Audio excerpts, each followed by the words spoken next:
벌어진 지각의 틈을 통하여 지표 밖으로 나올 때 용암이나 화산 쇄설물이 분출하여 만들어진 산을 말해요. 땅속 깊은 곳에서 지구 내부의 높은 열로 암석이 녹아있는 상태의 물질인 마그마가 식으면서 마그마망의 압력이 높아져요. 이후 마그마가 그 위에 지표를 뚫고 올라오면 화산이 형성돼요. 이때 마그마가 지표로 나와 액체 상태로 흐르는 물질을 용암이라고 해요. 화산이 폭발할 때에는 화산재, 화산가스, 화산탄 등도 발생해요. 화산은 용암의 특성에 따라 종상화산, 순상화산, 성층화산으로 나눌 수 있어요. 점성이 높은 용암이 멀리 흘러내리지 못하고 종 모양으로 만들어진 종상화산, 점성이 낮아 흐르기 쉬운 현무암질 용암이 멀리 흘러내려 완만한 경사를 가진 순상화산, 용암류와 화산재 퇴적 등이 복합적으로 쌓이면서 형성된 원뿔 모양의 화산을 성층화산이라고 해요. 우리가 살고 있는 한반도에도 화산이 있다는 사실을 알고 있나요? 한반도에서 활화산은 백두산이 있고 한라산과 울릉도는 과거에 화산이 분화해서 만들어졌어요. 그중 백두산은 역사 기록을 살펴보면 과거 946년경에 화산 폭발의 크기를 측정하기 위해 0부터 9까지 나타낸 화산 폭발 지수에서 7에 해당되는 대규모 분화가 있었던 것으로 추정되고,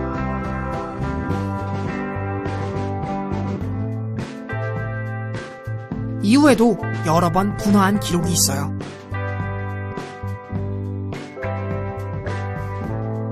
기상청에서는 우리나라에 영향을 줄 수 있는 주요 화산 29개를 포함해 전 세계 112개의 화산을 대상으로 화산 분화 활동을 감시하고 있어요.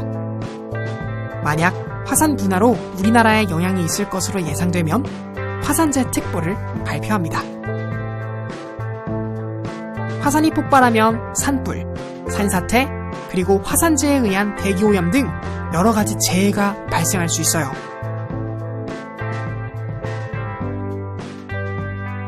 화산 폭발 시 우리의 생명을 지킬 수 있도록 대응 요령을 잘 숙지하도록 해요.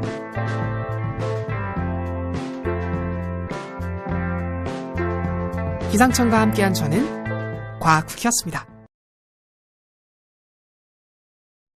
쉽고 재미있게 배우는 1분 지진과학교실 1편 지진이란 지구 내부에 급격한 지각변동이 생겨 땅이 흔들리는 현상을 말합니다. 지구의 내부는 내핵과 외핵, 멘틀, 그리고 지각으로 구성되어 있습니다. 고체 상태이지만 유동적인 암석층으로 이루어진 멘틀의 상하부 온도 차이로 인해 멘틀에서는 끊임없이 대류 활동이 일어납니다. 멘틀 위의 지각은 멘틀 대류에 따라 당겨지고 밀려지며 조금씩 움직이게 됩니다. 지각은 10개에서 16개의 판으로 나눠져 있으며 지진은 주로 판이 만나는 판의 경계에서 발생합니다. 대표적인 판의 경계인 환태평양 조산대에서는 큰 규모의 지진과 화산이 빈번하게 발생합니다. 세계의 지진이 거의 이곳에서 발생하여 불의 골이라고 불리기도 합니다. 판의 경계에서는 판이 서로 부딪히거나 밀고 포개지면서 지각 내부에 힘을 축적합니다. 지각의 탄성 한계를 넘어서는 순간 지각의 약한 부분이 급격히 파괴되고 땅이 갈라지고 흔들리게 되는데 이것이 바로 지진입니다. 지구 내부의 에너지가 우리가 살고 있는 거대한 암석 기반의 땅을 움직이고 또 그러한 움직임 때문에 흔들림이 발생한다는 사실이 정말 놀랍지 않나요? 기상청과 함께한 저는 과학쿠키였습니다. 노련함이 묻어나는 멋진 패스였습니다. 그리고 2대0으로 앞선 후반 16분엔 직접 중거리 슛 골. 골키퍼가 손을 뻗어봤지만 막지 못했습니다.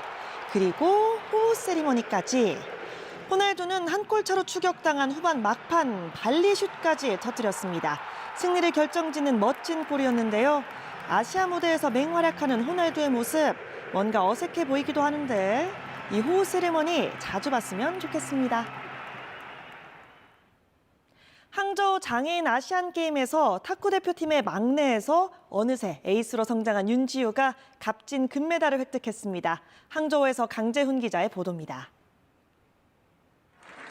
숙명의 라이벌 같은 중국의 셰지앙과 여자 단식 클래스 3 결승에서 만난 윤지우. 굳은 표정에서 쉽지 않은 경기가 예상됐습니다. 한 세트씩 주고받은 가운데 3세트가 승부처였습니다. 앞서가다 동점을 허용하자 도쿄 패럴림픽 당시 개인전과 단체전 두 번이나 역전패했던 악몽이 떠올랐습니다. 하지만 윤지우는 특유의 긴 리치를 앞세워 3세트에 이어 4세트까지 따내며 금메달을 획득했습니다. 계속 이 선수한테 지다 보니까 이제 계속 이 선수만 어떻게 이길까 이런 고민만 하고 좀 아쉬운 마음이 있었는데 이번에 복수전에서 너무 행복합니다. 3살 때 혈관 기형으로 하반신 장애가 생긴 윤지우는 복지관에서 탁구를 배웠고 선수로 변신했습니다. 2016년 리우 패럴림픽 때는 16살 한국 선수단 전체 최연소 선수였습니다. 꾸준한 성장세를 보이며 지난해 세계 선수권에서 우승하는 등 단식 세계 랭킹 1위에 올랐습니다.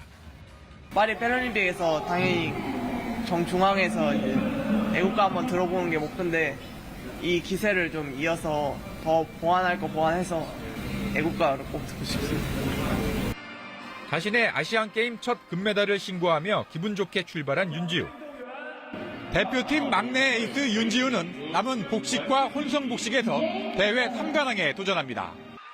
이번 대회에서 처음으로 정식 종목이 된 태권도 K44 겨루기 80kg 이하급에서 주정훈이 금메달을 땄습니다. 걱정을 많이 했었는데 시합에서는 확실히 그런 생각보다 무조건 이겨야 된다는 생각만 하니까 시합 중에는 통증이 없어서 정말 다행인 것 같습니다. 주정훈은 개막식 때 한국 선수단 기수로도 활약했습니다.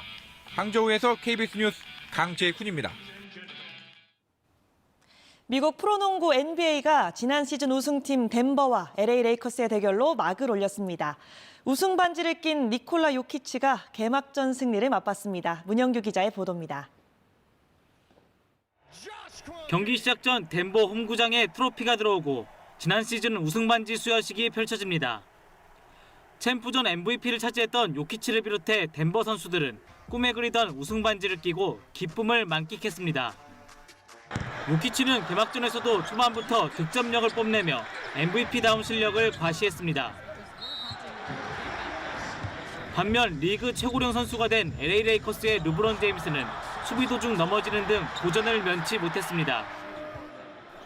덴버 고든이 림을 잡고 덩크를 하자 제임스가 곧장 항의하는 장면도 나왔지만 득점으로 인정됐습니다. 요키치는 4쿼터에도 결정적인 3점 슛으로 LA 레이커스의 추격을 뿌리쳤습니다. 29득점에 리바운드 13개, 도움 11개. 요키치는 통산 106번째 트리플 더블을 장식하며 개막전 승리를 이끌었습니다. I think we had a little bit more energy. I think the whole ceremony kind of gave us a little more like energy, good boost. We just didn't want to ruin our night. 과거 골든스테이트에 우승을 안겼던 피닉스의 케빈 듀런트는 친정팀 팬들의 환호 속에 옛 동료 커리와 포옹했습니다. 우정을 나눈 두 선수였지만 경기는 치열한 접전으로 펼쳐졌고 결국 피닉스가 승리했습니다. KBS 뉴스 문영규입니다.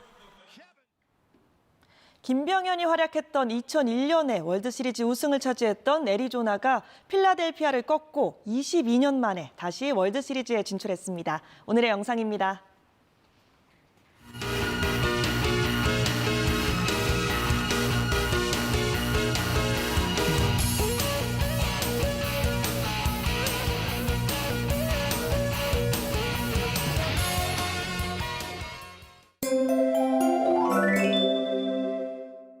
내일은 한때 요란한 비 소식이 있습니다. 낮에 수도권을 시작으로 오후에 중부와 호남에 비가 내리겠고요. 비는 밤까지 이어지겠습니다. 경기 동부에 5에서 40mm, 강원 영서 북부 5에서 30mm, 그 밖에 수도권과 충청, 전북에 5에서 20mm 비가 내리겠습니다. 비가 내리는 지역에선 벼락이 치고 우박이 떨어지는 곳도 있겠습니다. 대기가 습한 데다 일교차가 커서 내일 오전까지 서해안과 전국 내륙 곳곳에 가시거리 200m 이하의 짙은 안개가 끼겠습니다. 내일 중부지방은 서울이 15도로 출발해 한낮 기온 21도까지 오르는 등 아침 기온은 오늘보다 높겠지만 낮 기온 오늘보다 낮겠습니다. 남부지방 아침 기온 10도 안팎으로 출발해서 한낮에 25도를 조금 밑돌면서 오늘과 비슷하겠습니다. 바다의 물결은 전해상에서 비교적 잔잔하게 일겠습니다. 모레는 동풍의 영향으로 강원 영동과 경북 동해안에 비가 내리겠습니다. 날씨였습니다. 네, 조금 전 들어온 소식입니다. 충남 공주시 이 남남서쪽 12km 떨어진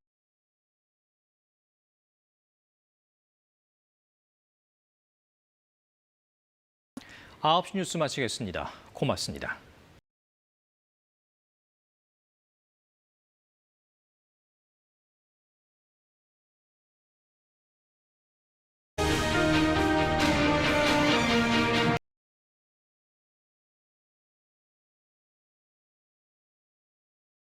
장 등에 거미줄형 균열이나 기울음이 있는지, 세 번째, 난간의 고정 상태가 양호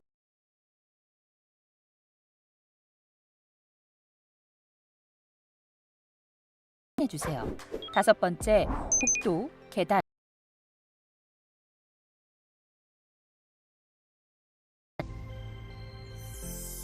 다 함께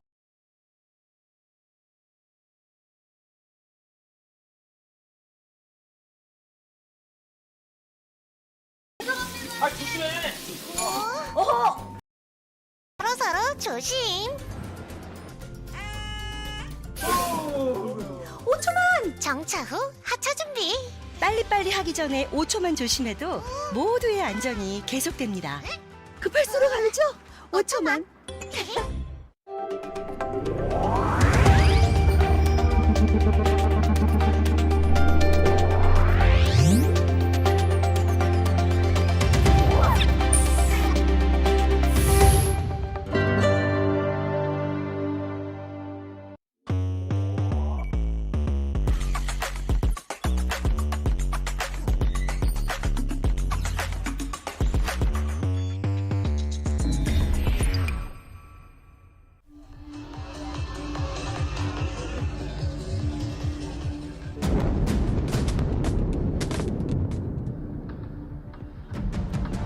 하마스의 기습 공격.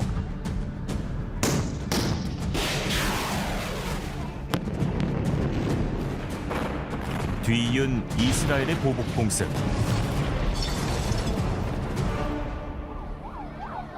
보름여 만에 벌써 수천 명이 목숨을 잃었습니다. 어느 하나 가슴 아프지 않은 죽음은 없습니다. They just said, "We found Emily. She's dead." And I went, "Yes." I went, "Yes," and smiled. Because that is the best news of the possibilities that I knew. And if you know anything about what they do to people in Gaza, that is worse than death. So death was a blessing, an absolute blessing. 반대편 가자에서도 아이들의 목숨은 바람 앞의 등불처럼 위태롭습니다. I'm like really in fear, and like every time I just have to have the thought of me dying in a bomb in Gaza. Like it's not a good thing. And like every place I go run away, and I just find bombs and I find dead people, and like maybe one day I'll end up like them, but it's a really scary thing for me.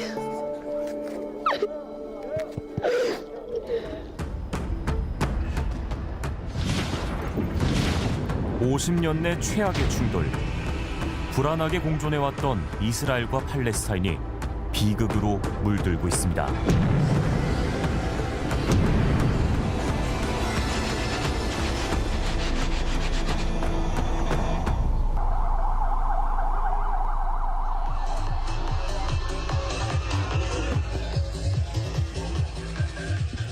평온했던 간밤의 음악 축제.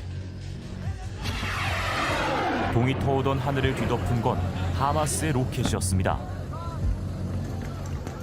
Usher immediately identified and said, "Listen, this is not a regular attack. This is a war. We need to get out of here." 재빨리 차를 몰고 달아났습니다. 조금이라도 늦었더라면 하마스 무장대원들의 공격에 무방비로 당할 뻔했습니다. 얼마를 달렸을까? 로켓 공격을 피하려고 방공호에 몸을 숨겼지만 안전한 곳은 없었습니다. We hear motorcycles. We hear few motorcycles, and we hear shootings. We hear them shooting at the bus station at people. 오토바이를 탄 무장대원들의 추격. 다행히 방공호를 뒤지진 않았습니다. The only thing they didn't do is enter the bunker to check if anybody is inside. And we heard them speak Arabic outside, and we heard them shoot all the time, and we were afraid to death. 무차별 총격에서 빠져나오는 유일한 길은 정면 돌파뿐이었습니다. I went with my car towards him, planning to hit him, and I knew it's either I hit him or I die if I don't manage to hit him. And we managed. And one of them, there were two. One was the rider, one was the shooter. The shooter was dead immediately. He lost his weapon on our window. And the rider, we turned around and we saw that he was disabled with his legs. He was like crawling. 실버버그 씨는 평소 팔레스타인과 공존해야 한다고 생각하던 사람이었습니다. I was a liberal Israeli person living in the bubble of Tel Aviv, you know, all good, let's live all together, let's give them the land. Our soldiers don't need to be there to watch them. 그런데 죽을 고비를 3번이나 넘기고 나자 전혀 다른 생각을 갖게 됐습니다. But we gave them Gaza, and we did, in my opinion, today a big mistake, because if we would have held on Gaza, this wouldn't have happened yesterday. They wouldn't have rockets shooting at Tel Aviv. My mind has changed.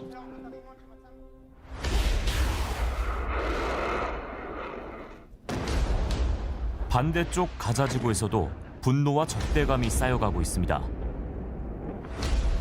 이스라엘의 무자비한 폭격이 밤낮으로 이어지고 있습니다. אנחנו במלחמה, לא במבצע, לא בסבבים, במלחמה. אנחנו במלחמה ואנחנו ננצח בה. 가둬놓고 때리는 폭격. 이스라엘의 보복 역시 하마스만큼이나 잔인했습니다. But they didn't tell us to evacuate.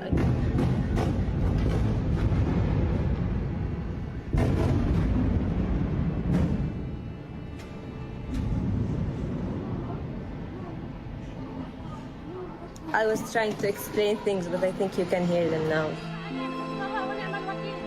급기야 가자지구 병원에마저 정체모를 포탄이 떨어졌습니다.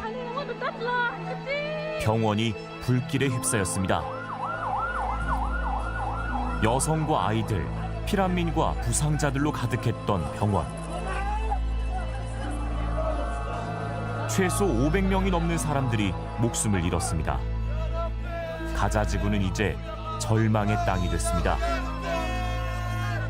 حاجة يعني مهولة شيء يعني مش طبيعي يعني محلات تجارية تجار ما لهم علاقة في كل اللي بيصير هذا يعني والأمور هذه. 이 전쟁의 참상이 정말 끔찍합니다. 계속해서 이제 피해 상황이 매일매일 보도가 되고 있는데 현재까지 얼마나 많은 희생자가 발생했습니까? 지금까지 사망자만 이스라엘인들 1,400명 이상, 팔레스타인인들 3,000명 이상 이렇게 숨진 것으로 집계가 되고 있고요. 문제는 이 팔레스타인인들의 피해가 커지면 레바논에 거점을 둔 또 다른 이슬람 무장단체 헤즈볼라 그리고 하마스와 가까운 이란 측이 참전할 수 있다는 겁니다. 아직까지 가능성은 낮지만 제5차 중동 전쟁이 벌어질 가능성 여전히 열려 있습니다. 네, 자 이스라엘과 팔레스타인 이 지역은 언제나 이 중동의 화약고로 불려왔던 곳이잖아요. 갈등이 계속되는 배경이 무엇인지 간략하게 설명해 주시죠.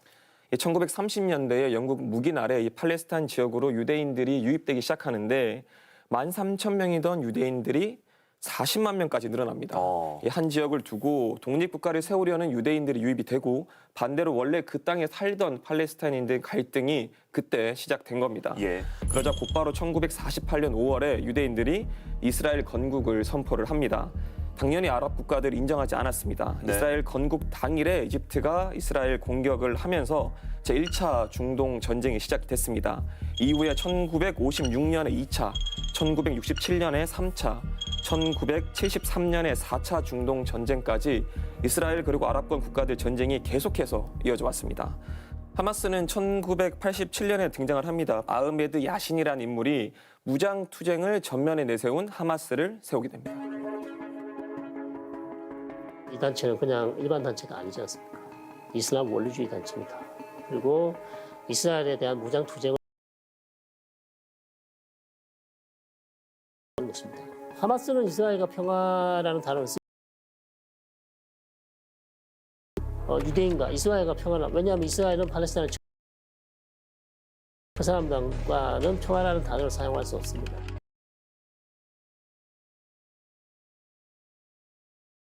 갈등들이 언제나 전쟁으로 이어졌던 거는 아니었죠.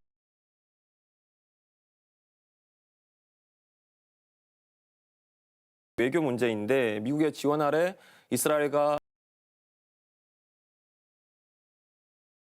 를 해제하려는 모습도 보였고요. 그러니까 하마스가 가만히 있을 경우에 본인들이 설 자리가 없어진다. 이런 위기감을 느꼈을 걸로 보입니다. 다른 하나는 이스라엘 다시 집권하면서 내부적으로 극우파와 손을 잡은 게 문제를 키웠다는 지적입니다. 사실은 이번 문제의 가장 직간접적 지명하거든요. 총리가 돼서 선택한 대상이 이스라엘의 극우파예요. 아니요, 이들 역시 하마스하고 똑같습니다. 정리해야 될 대상이고 내몰아야 될 정착촌에서 정착민들이 사람들을 집단 린치를 해도 경찰은 손을 놓고 바라만 보고 있다는 거. 그러면 국제사회의 반응은 어떤가요?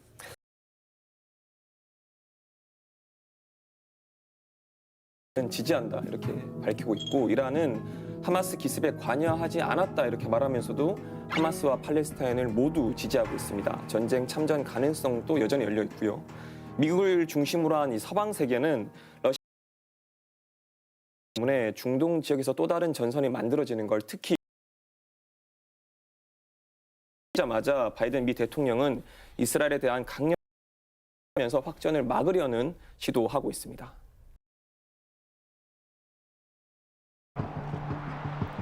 세계의 화약고라 불리는 중동. 불똥이 자칫 국제 유가로 튀지. 가뜩이나 인플레이션과 금리 인상 세계 경제에 더 심각한 상황이 벌어지지 않을까. 단기적으로는 충격은 없었습니다. 과거 오일 쇼크 때와는 여러 가지 상황 국가들은 분석하고 있습니다. 우선 많은 국가들이 팔레스타인을 지지하지만 하마스를 지지하는 국인 이란 역시 다른 산유국들을 생각하며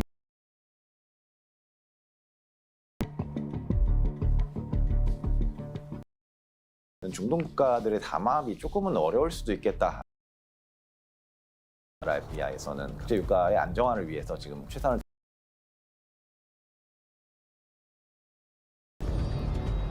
전쟁이 끝나길 바라는 세력도 전쟁이 커지길 바라는 세력도 오일 쇼크를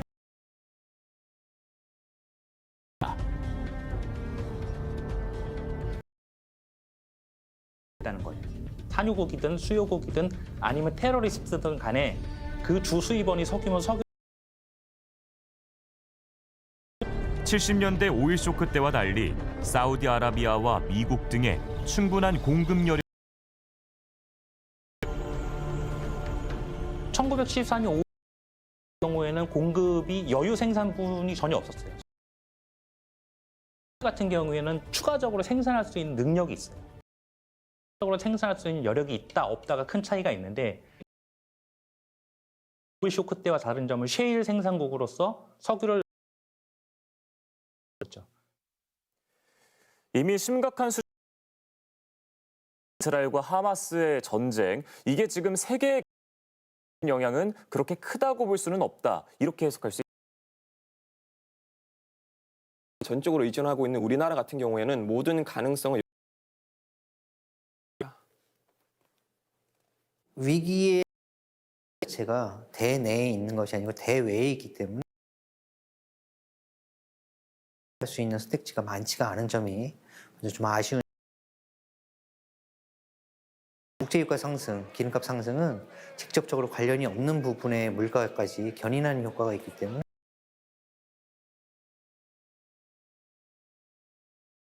미친 영향이 굉장히 크다고 볼 수가 있겠습니다. 결국은 지금 이 전쟁이 얼마나 길어질지, 또 혹시 다른 지역으로, 중동 전체 지역으로 확전되는지가 관건이 되겠습니다. 핵심 키워드는 역시 인질 문제의 해결입니다. 네. 여기서 인질이라는 건 이스라엘 국민뿐만 아니라 팔레스타인 지역 민간인도 포함된 뜻입니다. 지금 하마스가 기습 당시에 데려간 이스라엘 국민이 200명이 넘는 것으로 알려져 있는데요. 당장 이들 인질 문제 해결이 이스라엘의 보복을 멈추게 할 수 있는 첫 번째 해결책이 될 수 있겠고요. 두 번째로 전문가들은 하마스가 가자 지구에 인질로 잡고 있는 민간인들, 그러니까 사실상 인간 방패로 삼고 있다 이렇게 평가를 받고 있는데, 이 민간인들의 피해가 커지면 중동 국가의 참전 가능성 커질 수 있습니다. 그래서 하마스도 이스라엘도 이 인질들, 팔레스타인 민간인들에 대한 고려가 반드시 필요하겠다 이렇게 말씀드리고 싶습니다.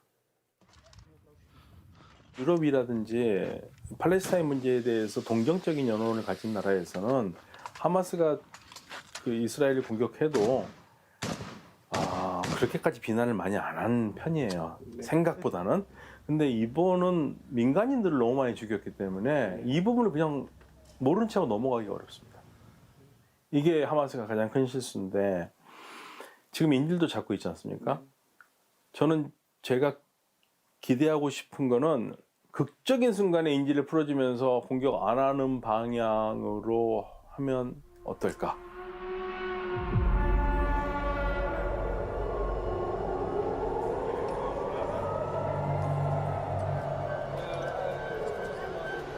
텔아비브에선 하루에도 몇 번씩 사이렌이 울립니다. 그러나 느릿느릿 걷는 사람들이 의외로 많습니다. 밖으로 나가보면 이유를 짐작할 수 있습니다. 하마스가 발사한 로켓을 파괴하고 있는 아이언돔. 수천 발 대규모 공격이 아니면 하마스가 이스라엘의 방공망을 뚫어내긴 어렵습니다.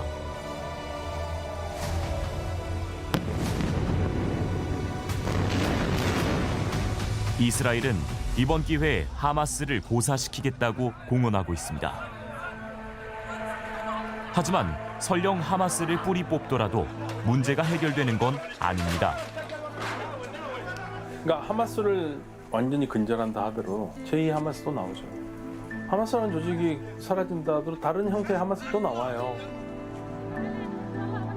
500명이 넘게 숨진 가자지구 병원 폭발 이후 참혹한 결과를 마주한 국제사회가 술렁이고 있습니다. 바이든 미 대통령마저 분노와 깊은 슬픔을 느낀다고 적었습니다. 이스라엘로 날아간 바이든 대통령. We mourn the loss of innocent Palestinian lives like the entire world. Based on the information we've seen to date, it appears the result of an errant rocket fired by a terrorist group in Gaza. 외교를 자신의 최대 강점으로 내세우는 바이든 대통령이 이번 사태를 봉합하는 데 실패한다면 1년 앞으로 다가온 미 대선에서 적잖은 타격이 불가피합니다.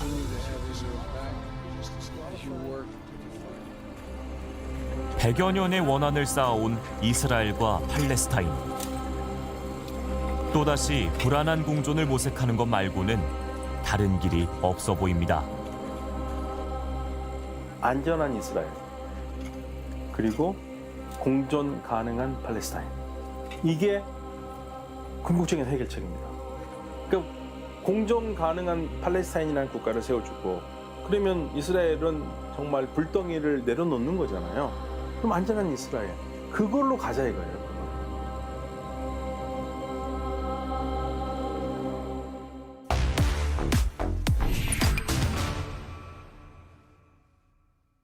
네, 고생하셨습니다. 고생하셨습니다. 네. 자, 다음 주제는 딩크에 대한 얘기네요. 아이가 없는 맞벌이 부부여서 딩크처럼 보이는데 사실은 그게 아닌 사람들에 대한 얘기거든요. 저도 이제 선배들을 보면은 결혼은 했는데 한 3, 4년 지났는데 아직 아이가 없는. 근데 또 물어보면은 뭐 안 가질 생각은 아니다 이렇게 얘기를 하더라고요. 제 주변은 거의 다 결혼했는데 결혼했는데 아이가 없는 경우가 한 절반 되고 아이를 대부분 한 명밖에 안 낳은 그런 상황입니다. 네, 주변이 그래요. 사실 제 주변도 비슷하거든요. 근데 이게 또 저희 얘기이기도 하잖아요. 정현우 기자 연령대니까 어떻게 생각하세요? 왜 그럴까요? 시간적 여유가 없는 경우들이 제일 많고요. 그다음에 또 한 명 낳고 나면 이제 좀 할 도리를 다 했다. 그래서 더 낳을 필요가 있겠냐 이런 의견들도 많고. 이제 우리나라가 출산율이 워낙 지금 문제가 많이 되고 있잖아요. 작년이 이제 역대 최저 0.78명이었는데 올해 더 떨어질 거란 전망이 나오고 있고 아마 추세를 보면은 그렇게 될 것 같아요. 결혼 자체도 줄었지만 이렇게 결혼을 해서 아이를 갖고 싶어도 키울 엄두가 안 난다. 그래서 미루는 부부들도 늘고 있는 거죠. 결혼도 하고 아이도 갖고 싶지만 안 낳는데 딩크는 아니다 이런 얘기인 건가요? 그렇죠. 그들이 왜 그렇게 얘기를 하는지 한번 만나봤습니다.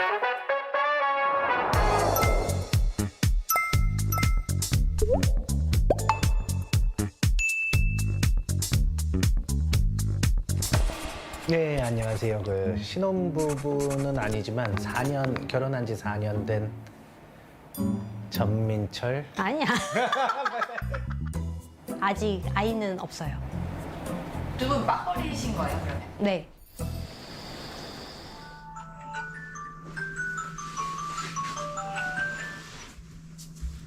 이른 새벽 남편 민철 씨가 서둘러 출근 준비를 마친 뒤 버려야 할 쓰레기 봉투를 들고 집을 나섭니다. 저는 파주구 아은에는 강남 쪽이다 보니까 서로 생활하는 시간대가 조금 달라요. 제가 한두 시간 먼저 움직이는 거고 와이프는 저녁에 한두 시간 이후에 오고 저랑 다르게. 네.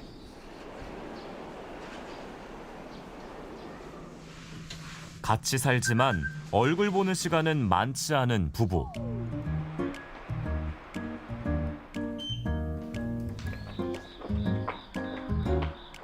아내 주영 씨는 출근길에 등원하는 유치원생을 볼 때마다 마음이 좀 복잡해집니다. 엄마들이 저보다 젊어요. 또래거나? 근데 저 사람들은 벌써 나와가지고 학교 보내고 유치원 보내고 하는구나. 나도 빨리 나와야 되나? 이런 생각도 들면서 이미 늦었나? 이런 생각. 이런 고민도 잠시뿐. 1시간 반이나 걸리는 출근길 지옥철 앞에선 당장 지각부터 걱정해야 합니다. 근데 이거 못하면 지각.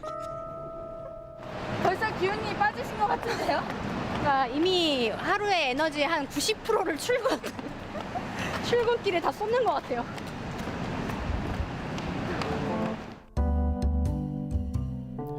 회사에서는 하루가 어떻게 지나가는지 모를 정도로 바쁩니다. 어느새 저녁 7시.